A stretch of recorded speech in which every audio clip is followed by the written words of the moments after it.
से दर्दनाक हादसे में 3 बच्चों की मौत, 2 लोग घायल। प्रतापगढ़ में सरकारी अस्पताल की बड़ी लापरवाही आई सामने, नवजात बच्चों की अदला बदली की गई। सहारनपुर में पुलिस ने हत्या का किया खुलासा, हत्यारे को पुलिस ने किया गिरफ्तार, कई मामलों में था वांछित। जालौन में जन अधिकार पार्टी के सम्मेलन में दिखी भारी भीड़, बीजेपी, बीएसपी और एसपी पर खूब बरसे बाबू सिंह कुशवाहा। और आज से प्रदेश भर में सर्विलांस अभियान की शुरुआत, घर घर जाकर होगी रोगियों की पहचान।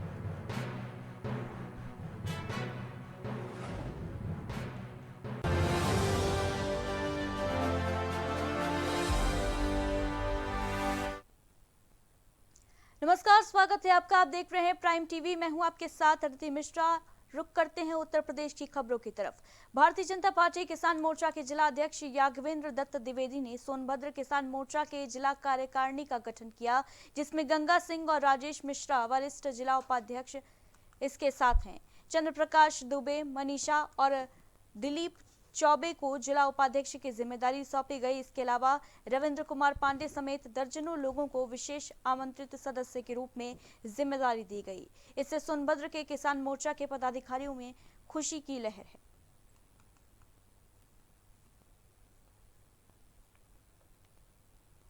वहीं अमेठी जिले से बड़ी खबर आ रही है, जहां पर कच्ची दीवार गिरने से घर के बाहर खेल रहे 5 मासूम बच्चे दब गए। वहीं आनन फानन में मिट्टी हटाकर 5 को बाहर निकाला गया। इस हादसे में 3 बच्चों की मौके पर ही दर्दनाक मौत हो गई। वहीं 2 बच्चे गंभीर रूप से घायल बताए जा रहे हैं। दरअसल पूरा मामला अमेठी जनपद की तिलोई तहसील अंतर्गत मोहनगंज थाना क्षेत्र का है, जहां पर दलित बस्ती में एक अनावश्यक कच्ची दीवार खड़ी हुई थी, जबकि बताया जा रहा है कि जिसकी दीवार है और जिसके बच्चे हैं सभी के पक्के मकान बने हैं। इसी कच्ची दीवार के बगल में दलित के कुछ बच्चे खेल रहे थे, तभी कुदरत का कहर देखने को मिला। थोड़ी देर पहले हुई बारिश के बाद अचानक कच्ची दीवार भरभरा कर गिर गई, जिसमें खेल रहे 5 बच्चे दब गए।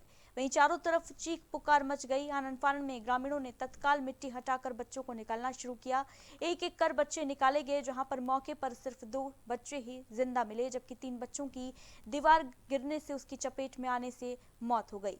वहां आनन फानन में ग्रामीणों ने तत्काल सभी बच्चों को सामुदायिक स्वास्थ्य केंद्र में भर्ती कराया, जहां पर डॉक्टरों ने 3 बच्चों को मृत घोषित कर दिया। वहीं 2 अन्य घायल बच्चों का इलाज शुरू किया गया, लेकिन तभी एक घायल की गंभीर स्थिति को देखते हुए डॉक्टर्स ने तत्काल जिला अस्पताल के लिए रेफर कर दिया। वहीं सूचना मिलने पर जिलाधिकारी अरुण कुमार, पुलिस अधीक्षक दिनेश सिंह गौज, मुख्य चिकित्सा अधिकारी आशुतोष दुबे सहित संपूर्ण प्रशासनिक अमला सामुदायिक स्वास्थ्य केंद्र तिलोई पहुंचा और घायलों को इलाज देने के साथ साथ मृतक बच्चों के परिजनों को ढांढस बांधते हुए हर संभव मदद का आश्वासन दिया।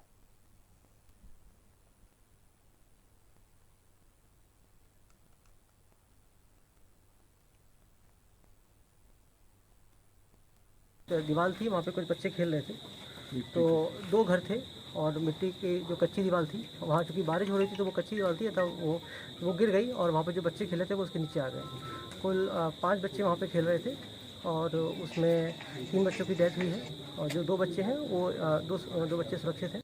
एक का इलाज अभी रायबरेली में चल रहा है और एक हमारे CHC दुबई में है। परिवार को जो आर्थिक सहायता है उसके लिए संबंधित तहसील के SDM को निश्चित कर दिया गया है।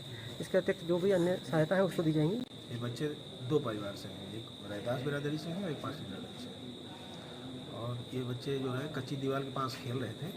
काफ़ी पुरानी दीवार थी, दीवार कोई उचित नहीं था, मगर दुर्भाग्य है कि वो आज गिर गई और सारे बच्चे उसी में दब गए। 5 बच्चे दब गए थे, 2 इंजर्ड हैं, एक रिफर्ड है और 3 की डेथ हो गई है। एक ही परिवार के 2 बच्चों की डेथ हुई है और एक दूसरे परिवार की है। बहुत बड़ी क्षति हुई है। और इस खबर पर ज्यादा जानकारी के लिए हमारे सहयोगी ओम शंकर हमारे साथ जुड़ गए हैं। ओम शंकर, दर्दनाक हादसे की खबर यहाँ सामने आ रही है। दीवार गिरने से 3 बच्चों की मौत हो गई है, जबकि 2 घायल बताए जा रहे हैं। हादसे के पीछे वजह क्या रही? देखिए, बहुत ही दुखद हादसा है। एक कच्ची दीवार खड़ी हुई थी, रुक कर बारिश हो रहे थे और बच्चे उधर रहे थे, जिसमें 2 बच्चे तो एक ही परिवार थे। बाद बारिश रुकती है, बच्चे वहीं पे खड़े हो जाते हैं और उसके बाद वही दीवार भरभरा पांचों नाबालिग बच्चे जो है दब जाते हैं। हालांकि ग्रामीणों ने आनन फानन में दीवार हटाने का प्रयास किया, और यह पता आया कि कब तक 3 बच्चों की मौत हो चुकी थी। जैसे ही इसकी सूचना जिला अधिकारी अमेठी, पुलिस अधीक्षक सबको मिली, पूरा प्रशासनिक अमला जिला अस्पताल पहुंच गया और जो बच्चे घायल थे उनके उपचार की व्यवस्था करी गई है। लेकिन ये बहुत ही दुखद हादसा हुआ कि एक परिवार को एक के बच्चे ने तोड़ दिया। बहुत बहुत शुक्रिया आपका।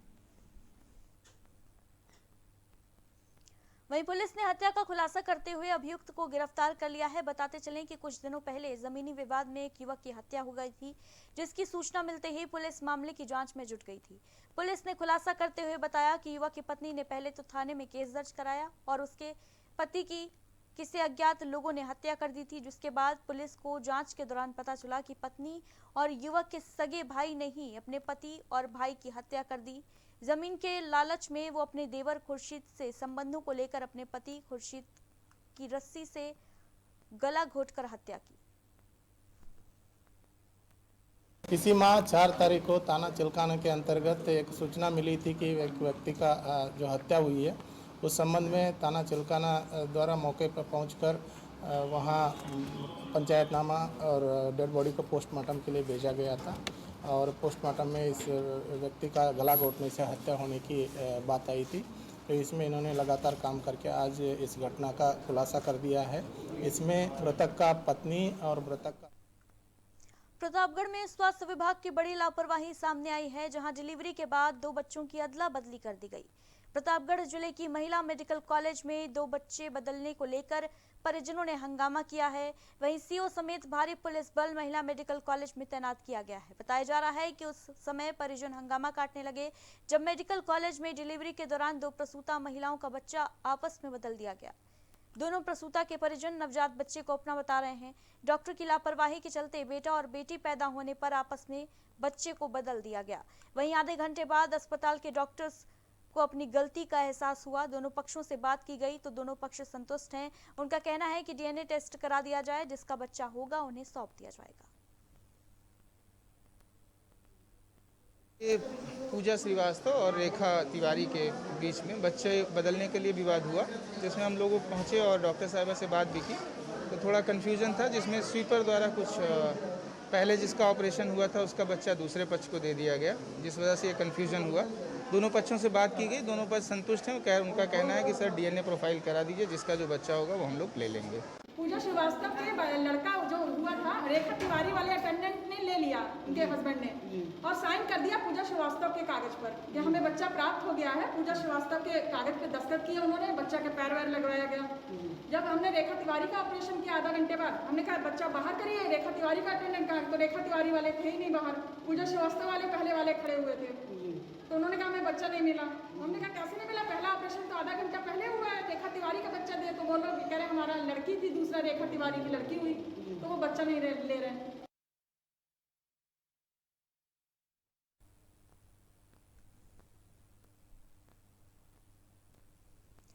और रायबरेली से हमारे सहयोगी प्रेम हमारे साथ जुड़ गए हैं ज्यादा जानकारी के साथ। माफ कीजिएगा, प्रतापगढ़ से हमारे सहयोगी प्रेम हमारे साथ जुड़ रहे हैं। प्रेम, बड़ी लापरवाही यहाँ स्वास्थ्य विभाग की एक बार फिर से सामने आई है। बच्चों के अदला बदली की खबर सामने आ रही है, पूरा मामला क्या है?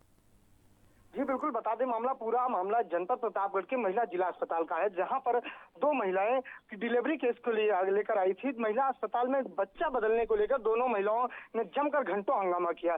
बता दें कि महिलाओं का आरोप था कि उनको बेटा हुआ था, लेकिन उन्हें बेटी पकड़ा दी गई और दोनों महिलाएं यही बात कहती थी।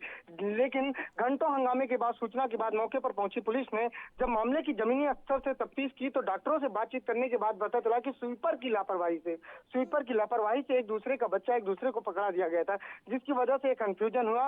मौके पर डॉक्टरों ने अपनी गलती का आभास भी किया और उसके तत्पश्चात डीएनए टेस्ट की बात आई कि डीएनए टेस्ट करवा कर ही लोगों की भ्रांतियां दूर हो जाएगी और वे अपने बच्चा ले पाएंगी। बता दें कि जिस बात को लेकर दोनों परिजन माने और तब जाकर मामला पूरी तरीके से शांत हो पाया। जी, जानकारी के लिए बहुत बहुत शुक्रिया आपका प्रेम। वहीं रायबरेली में इन दिनों सड़क हादसे थमने का नाम नहीं ले रहे। ताजा मामला जिले के सलोन कोतवाली क्षेत्र का है, जहां तेज रफ्तार ट्रक और बाइक के बीच जोरदार टक्कर हो गई। इलाके में हड़कंप उस समय मच गया जब एक बेकाबू बाइक सवार 4 लोगों को ऊंचाहार की तरफ से आ रहे तेज रफ्तार ट्रक ने जोरदार टक्कर मार दी, जिससे बाइक सवार युवती की मौके पर ही मौत हो गई। इसके साथ ही 2 बच्चे और बाइक चालक गंभीर रूप से घायल हो गए, जिनका सीएचसी सलोन में इलाज चल रहा है। वहीं हादसे के बाद से ट्रक चालक मौके से फरार है। हमारे पास 4 लोग आए हैं, जिनमें से एक की मौके पे ही मौत हो गई है।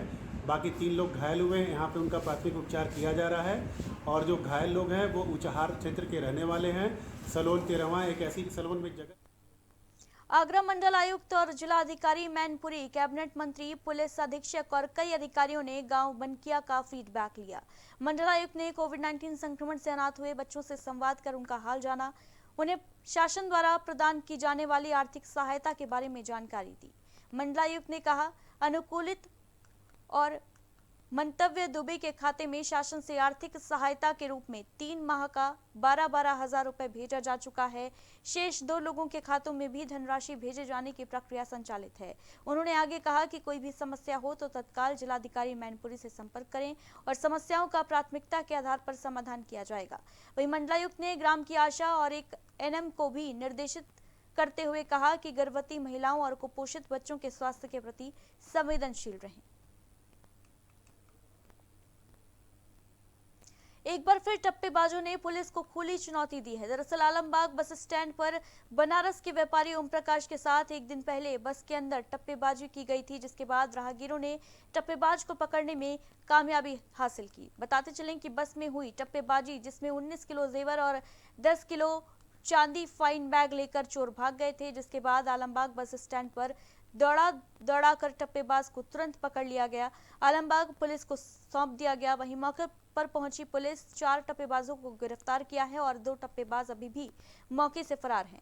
सराफा एसोसिएशन चौक के महामंत्री विनोद महेश्वरी ने बताया कि अगर व्यापारी का 2 दिन में माल नहीं बरामद हुआ तो व्यापारी आंदोलन करने पर बाध्य होंगे। वहीं व्यापारी के मुताबिक करीब 20 लाख के आसपास की टप्पेबाजी हुई है।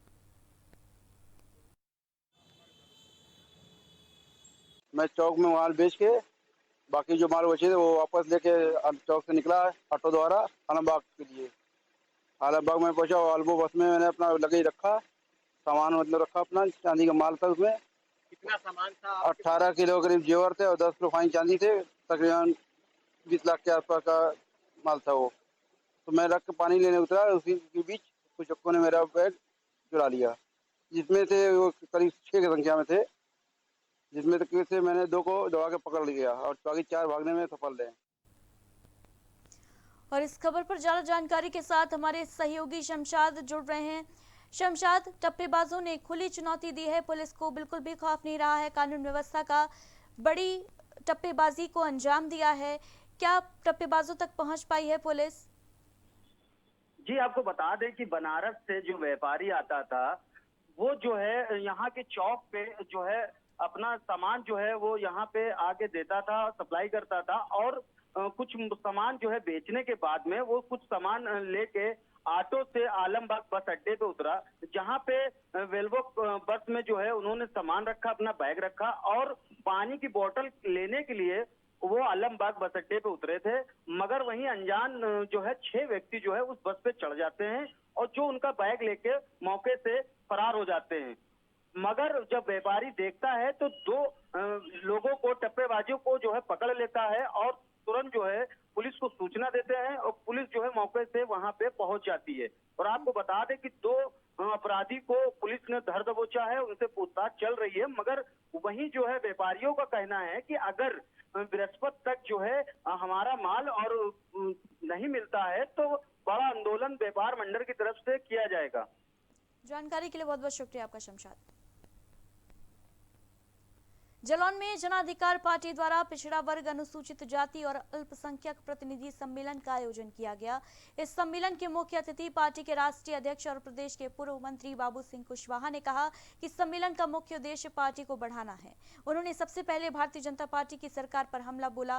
उन्होंने कहा कि आज छोटे लोग परेशान हैं, हम लोगों को जागरूक और सावधान करने आए हैं। सरकार ने आम आदमी की कमर तोड़ दी है। बसपा में पहले काशीराम और अंबेडकर के सिद्धांत पर पार्टी की विचारधारा चलती थी, लेकिन आज यह विचारधारा कोसों दूर चली गई है। अब बहुजन समाज पार्टी में ये नारा लगने लगा है कि जितनी जिसकी थैली भारी उतनी उसकी हिस्सेदारी। अब बिना थैली के टिकट नहीं मिलता। आज पिछड़े, दलितों, अल्पसंख्यकों का उत्पीड़न किया जा रहा है। वहीं समाजवादी पार्टी जहां पिछड़े के नाम पर वोट लेकर काम कुछ नहीं करती है। उन्होंने कहा कि प्रदेश में महिलाओं, बच्चियों के साथ रेप और हत्या की घटनाएं तेजी से एक साथ बढ़ रही हैं। आज प्रदेश में महिलाएं सुरक्षित नहीं हैं। साथ ही उन्होंने कहा कि संकल्प मोर्चा बन गया है और आपको मोर्चे के उम्मीदवार को वोट देना होगा, तभी आपका हक आपको मिल पाएगा। हम दुखी लोग हैं, गरीब लोग हैं, कमजोर लोग हैं, पिछड़े हैं, दलित हैं, अल्पसंख्यक हैं। हमारी सबकी समस्याएं एक जैसी है। अगर हम सब लोग मिल करके इकट्ठा हो जाएं, झंडे के नीचे हो जाएं और अपने वोट का इस्तेमाल भागीदारी संकल्प मोर्चा के लिए करें, जन अधिकार पार्टी के लिए करें या जो सम्मिलित घटक दल है उनके लिए करें, जिता करके अपने प्रत्याशी हम विधानसभा में और दिल्ली की लोकसभा में भेजें तो हमारे।